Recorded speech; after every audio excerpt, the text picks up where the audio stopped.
You are exhausted, not because you have done too much, but because you have spent all day staring into a glowing rectangle that demands pieces of your soul.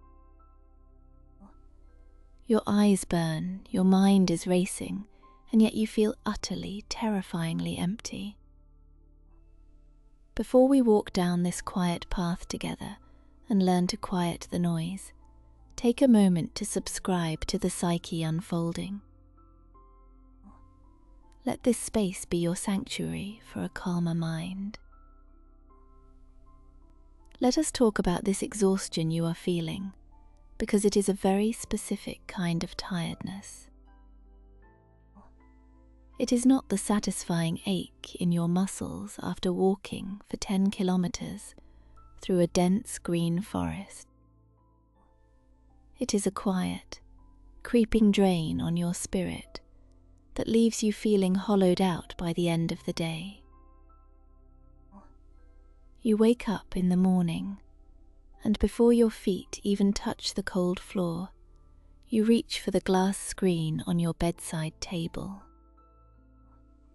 In that single automatic motion, you invite 1,000 loud voices into your most intimate space. You let strangers, advertisements, and fabricated emergencies dictate your mood before you have even drawn your first conscious breath of the morning. Your attention is immediately scattered like dry seeds in a violent hurricane. You are pulled in 100 different directions by chimes, flashes, and endless streams of colourful images that mean absolutely nothing to your actual life.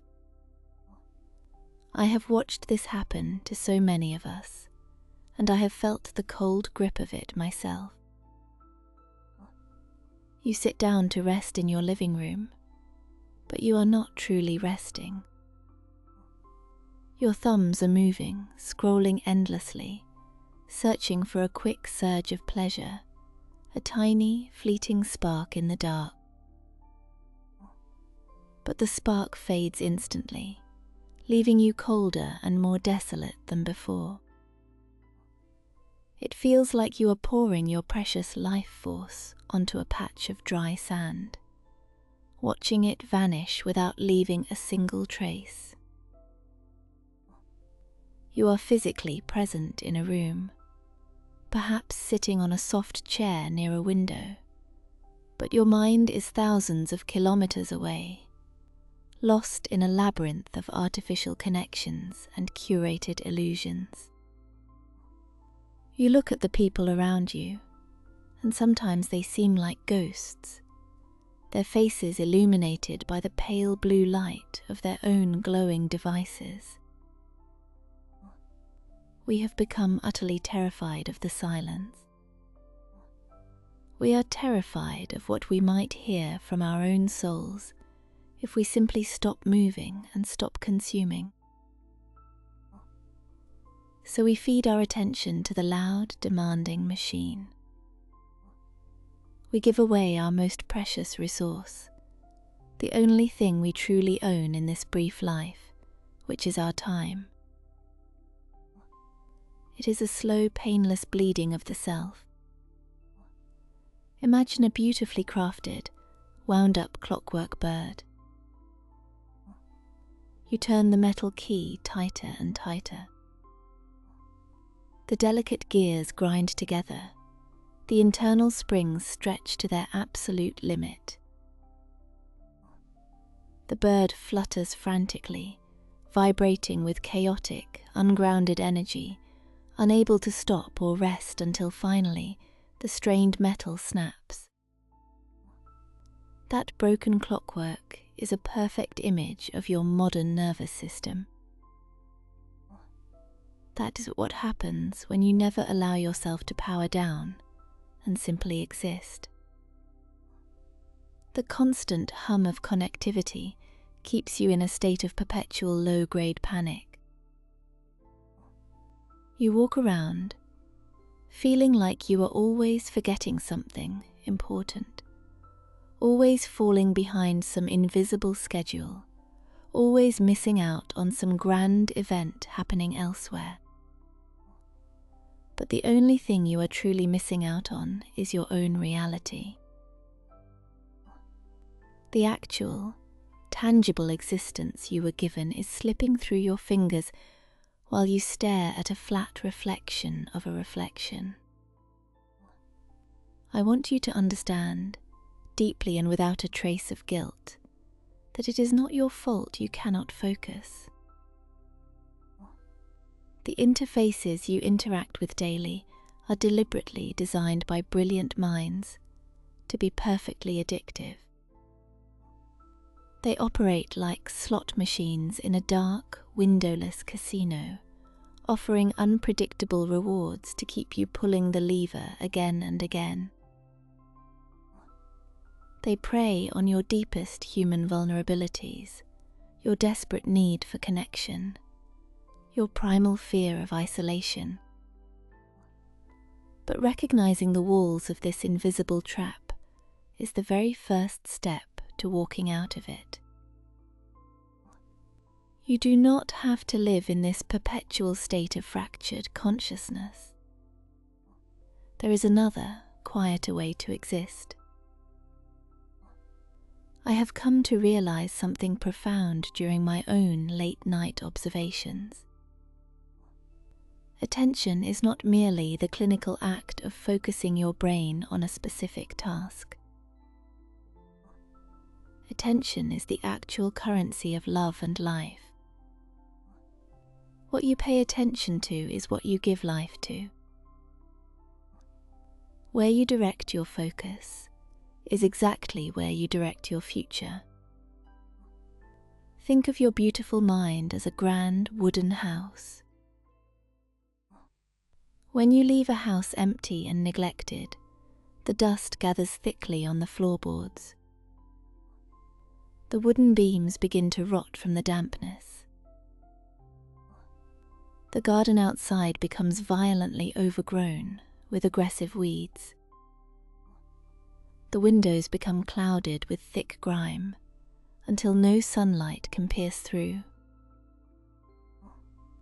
Because you are constantly looking outward, pouring all your energy into the glowing screens and the noise of the network, the beautiful rooms of your own mind are left in total darkness.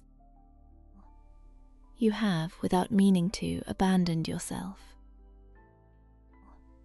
Reclaiming your attention is the courageous act of walking back through the front door of that neglected house. It is the physical act of throwing open the heavy windows to let the crisp, fresh air rush in. It is about sweeping the dusty floors and patiently tending to the wild garden. It is about choosing, with fierce and unapologetic intention, what you allow to enter your sacred inner space. The journey of withdrawal from the noise is not easy at first. When you first decide to put the glass down and sit in the quiet, the silence will feel absolutely deafening.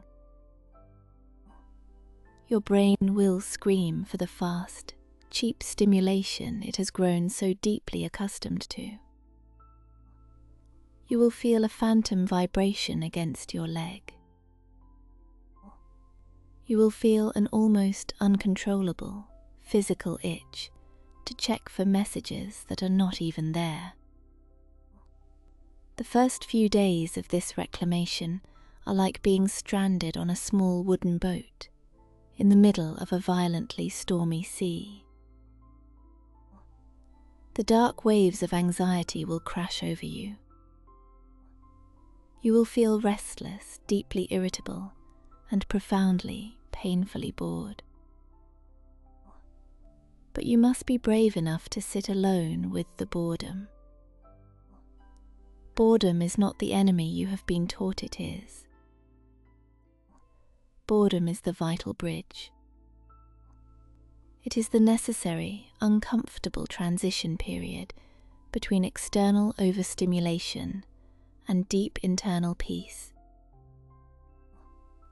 If you can endure the storm and stay in the boat, I promise you, the roaring winds will eventually die down. The turbulent, frightening waters will slowly transform into a crystal clear, calm lake, perfectly mirroring the vast open sky above. You will begin to notice beautiful, quiet things you have been entirely blind to for years. You will suddenly hear the subtle rhythmic rustling of green leaves outside your bedroom window. You will feel the comforting texture of woven cotton fabric resting against your skin. You will taste your warm food again, truly taste the salt and the earth in it, instead of swallowing it mindlessly while staring downwards at a screen.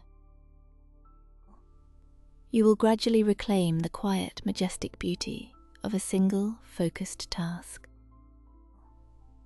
You will boil water to make a simple cup of tea, and for those 5 minutes, you will do absolutely nothing else in the entire world but make that tea. You will watch the white steam rise and curl into the air. You will feel the comforting heat of the ceramic mug seeping into your tired palms. This incredibly simple act becomes a profound, healing meditation.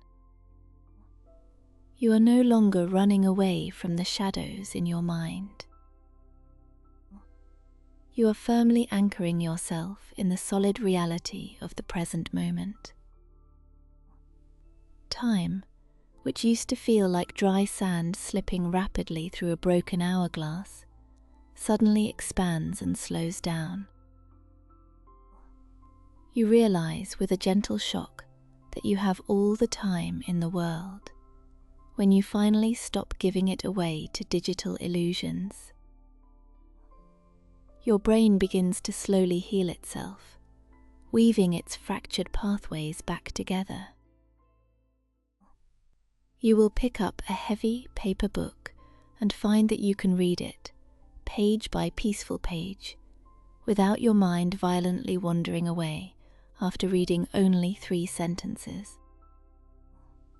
Your lost creativity will slowly return to you, cautiously stepping out of the shadows, because creativity requires vast, empty space to breathe and grow. When you are constantly consuming the thoughts of millions of others, there is simply no room left to create your own. You will become like an incredibly sturdy oak tree, standing in a wide open field. The delicate outer branches may sway when the winds of the world blow, but your thick roots are driven deep into the dark, nourishing earth. The constant, shrieking noise of the outer world simply rushes past you, completely unable to move you from your quiet center. You will develop an impenetrable inner fortress. You will still interact with the world around you, of course, but entirely on your own terms. You will consciously choose when to open the gates to engage, and when to close them to retreat into your sanctuary.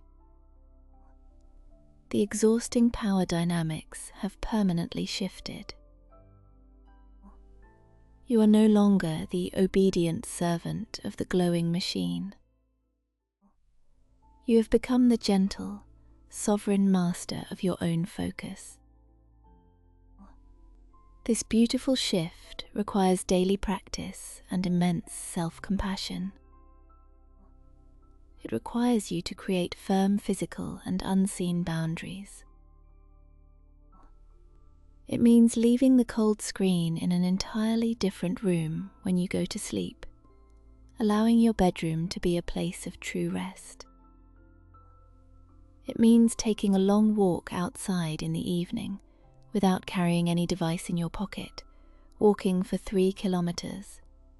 Thence, and just letting your tangled thoughts unravel and wander without a single chime interrupting them. It is about bravely embracing the empty void and discovering that it is not empty at all. It is filled to the brim with your own brilliant, undiscovered potential. As we approach the end of this shared journey tonight, if you have found a sense of comfort or a spark of recognition in these spoken words, I warmly invite you to subscribe to the Psyche Unfolding channel to walk with me again. We all need gentle reminders to return to our true selves. Let us continue to build this quiet sanctuary of peace together.